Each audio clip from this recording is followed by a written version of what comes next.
Kansas State opened as 4.5-point favorite over Iowa State for this neutral site showdown in Dublin. But here's where it gets interesting. Markets moved this line down to -3, and that's not just random noise. That's real money backing the Cyclones. Look, the power ratings tell one story. Kansas State with a 4.8 edge, according to the numbers. But when you see a line move from -4.5 to -3, that's crossing a key number. 3 is sacred in college football, and sharp money knows it. Someone's betting Iowa State here, and they're betting them hard. Now, let's talk about what makes this game fascinating from a betting perspective. We're looking at an over-under of 49.5, which feels low for a Big 12 matchup. The expected score projection has this at 26-23 Kansas State, so the market's essentially saying these offenses are going to struggle. But here's the thing, and this is where the weather comes into play.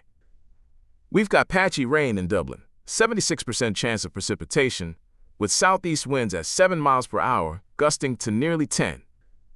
Aviva Stadium runs southeast to northwest, which means that wind is going to be a factor for field goals and extra points.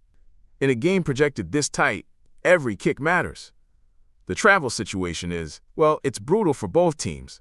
Iowa State's traveled almost 4,000 miles this week. Kansas State over 4,000. Both teams are dealing with the same body clock issues, same jet lag, same disruption to routine. So that neutralizes itself out. What doesn't neutralize is the market telling us something the power ratings missed. When you see a line move from -4.5 to -3, especially crossing that key number, that's not public money. That's sharp action. The question is, are they right? I mean, think about it. Iowa State's getting almost 2 points of value based on the power rating differential. In a neutral site game where travel affects both teams equally, where weather's going to impact scoring, that line movement suggests the market knows something.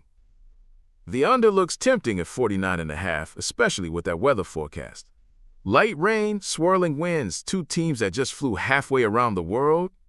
Scoring might be harder to come by than that total suggests. Look, here's my read on this. The sharp money backing Iowa State at +3 tells me they see value the power ratings don't capture. Maybe it's matchup specific, maybe it's something about how these teams travel, but that line movement is significant. In a game this close, with weather as a factor and both teams dealing with massive travel, I'm leaning toward the side getting the better number. The under at 49.5 also makes sense given the conditions. When you've got potential rain and gusty winds in a stadium these teams have never played in, offensive execution suffers. That total feels like it's begging for the under.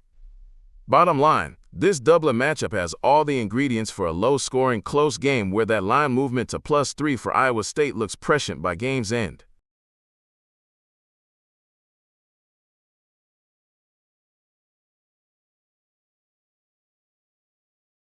So Idaho State travels to Vegas to face UNLV at Allegiant Stadium, and, well, this one's going to be ugly. The power ratings tell the whole story here. Idaho State sitting at -30, UNLV at -1.4. That's a 28.6 gap, which means the implied line should be around UNLV -28.5. And here's the thing, no posted spread or total yet from the books, which honestly makes sense. This is basically an FCS versus FBS tune-up game, and the books are probably waiting to see if anyone actually wants to bet this thing. Look, Idaho State is making a 490-mile trek from Pocatello down to Vegas. That's not terrible travel-wise, but they're going from FCS competition to facing a Mountain West team that's desperate to start the season strong. The Bengals are essentially a sacrificial lamb here, and UNLV knows it. This is supposed to be a confidence builder, a chance to work out the kinks before conference play starts. Weather-wise, we're looking at 93 degrees with 15% humidity, classic Vegas desert conditions. But here's where it gets interesting. We've got southwest winds at 10 to 11 miles per hour with gusts up to 22.5. Now, Allegiant Stadium runs west-southwest to east-northeast, so that wind direction could create some crosswind issues if the roof's open. But honestly, they'll probably keep it closed anyway with those temps. The real story here is what this line's going to look like when it finally posts. 28.5 feels about right based on the power ratings, but I wouldn't be surprised to see it creep up to 30 or even 31. The public's going to hammer UNLV in a spot like this. FBS team at home, Dome Stadium, against an FCS opponent that most people have never heard of. From a totals perspective, this could get weird. If UNLV gets up big early, which they should, do they keep the foot on the gas? Or do they pull the starters and let the backups get some reps? That's always the question with these mismatches. The under might actually have some value if the game gets out of hand quickly. I mean, let's be real here. Idaho State's best-case scenario is probably keeping it under 40 points. UNLV's got home field advantage worth about 3 points. They're playing in their backyard, and they've had a full all-season to prepare.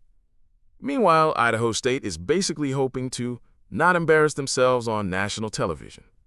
The travel factor isn't huge. 490 miles isn't cross-country, but it's still a road game for an FCS team that's probably never played in a venue like Allegiant Stadium. That dome's intimidating, especially when you're used to playing in front of 8,000 people instead of potentially 40 or 50,000. Bottom line, when this line finally posts, I'd expect UNLV to be laying somewhere between 28 and 31 points.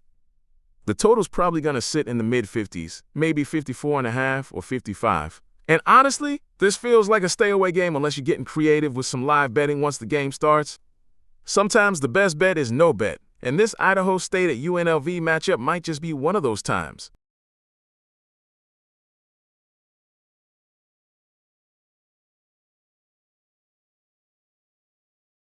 Kansas laying 13.5 against Fresno State. And honestly, this line's got some juice. The power ratings tell a story here. Kansas sits at plus 5.8, Fresno State way down at minus 5.7. That's an 11.5 point gap, but the market's asking for 13.5. So we're looking at about 2 points of extra value baked into this spread. Now here's where it gets interesting. The implied line from pure power rating says Kansas should be favored by 11.5, but we're getting 13.5. That extra 2 points, that's the market pricing in some combination of factors. Maybe it's the travel. Fresno's making a 1,343-mile trek from California to Lawrence. Body clock says it's 3:30 in the afternoon for the Bulldogs when this 6:30 Eastern kickoff happens. But look, and this is key, Kansas has been getting some respect lately. The Jayhawks aren't the Kansas of old, you know? They've got some bite now. Memorial Stadium's running north to south, so with that light north wind at 5 miles per hour, minimal impact really. Clear sky, 71 degrees, perfect football weather. The total's sitting at 51.5, which honestly feels about right given these power ratings. Expected score breakdown has Kansas winning 32.5 to 19. That gets us right to that 51-52 range. No real weather concerns to push this under.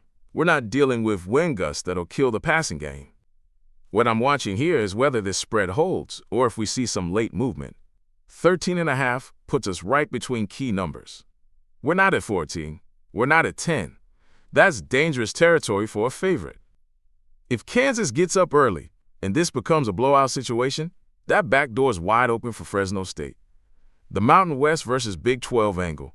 I mean, Fresno's been competitive in their conference, but this is a step up in class. Kansas at home, with that historical home field advantage rating of 2.8, it's not massive, but it's something. So where does that leave us?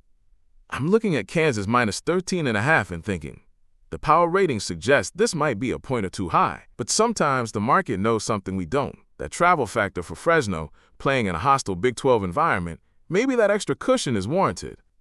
The under 51.5 has some appeal though. Clear weather usually means overs, but both these offenses have question marks. If this becomes a defensive slugfest early, well, that's how unders cash. Just something to think about as we get closer to kickoff.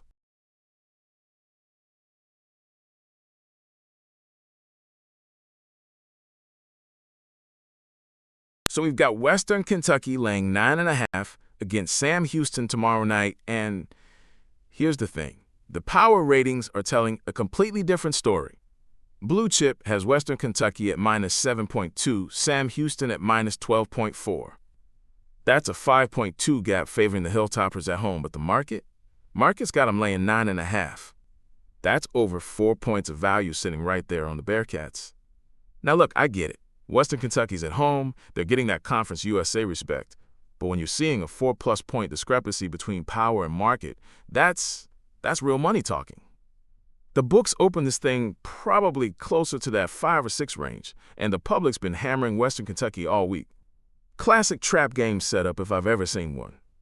Sam Houston's making a 677-mile trip from Huntsville to Bowling Green, But honestly, that's nothing in college football.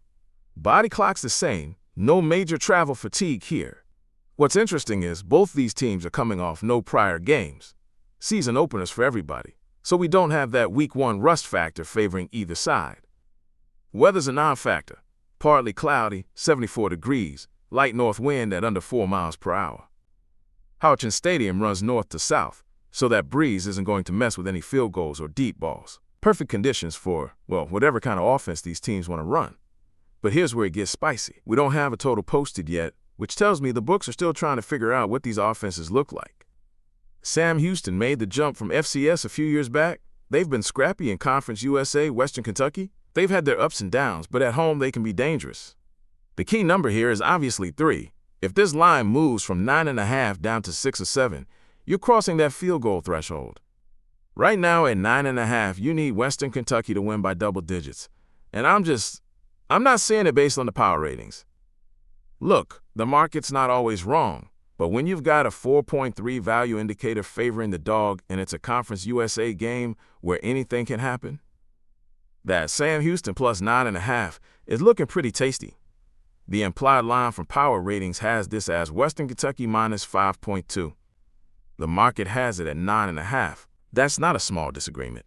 That's the market essentially saying Western Kentucky's going to boat race Sam Houston, while the numbers suggest this should be a one-score game either way. So tomorrow night at 7 p.m. Eastern, keep an eye on this one. If you're looking for value in Week 0, Sam Houston plus 9.5 might be the play. Just don't blame me if the Hilltoppers come out firing and cover by 20, but based on what I'm seeing, the Bearkats are getting too many points.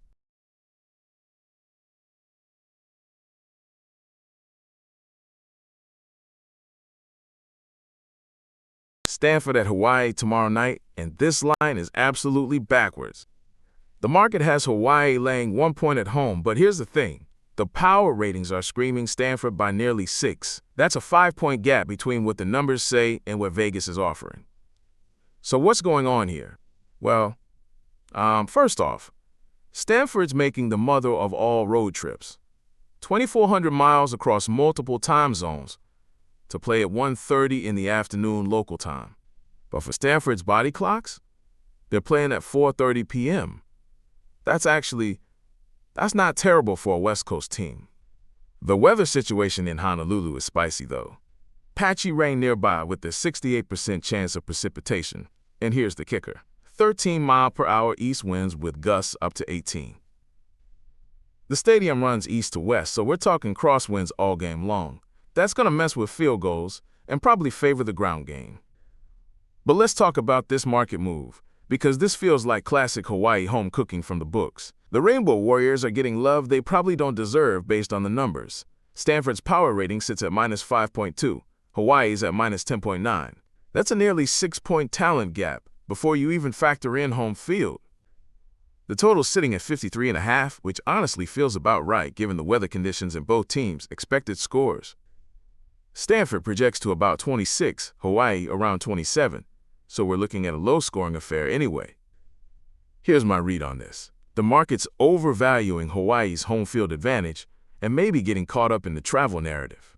But Stanford's a Power 5 program going against a Mountain West team, and that talent gap is real. The Cardinals should be laying points here, not getting them. If you're looking at this game, and I mean who doesn't love some late-night Hawaii action, Stanford plus 1 looks like the play. The power ratings don't lie, and getting points with the better team, that's usually where the value lives.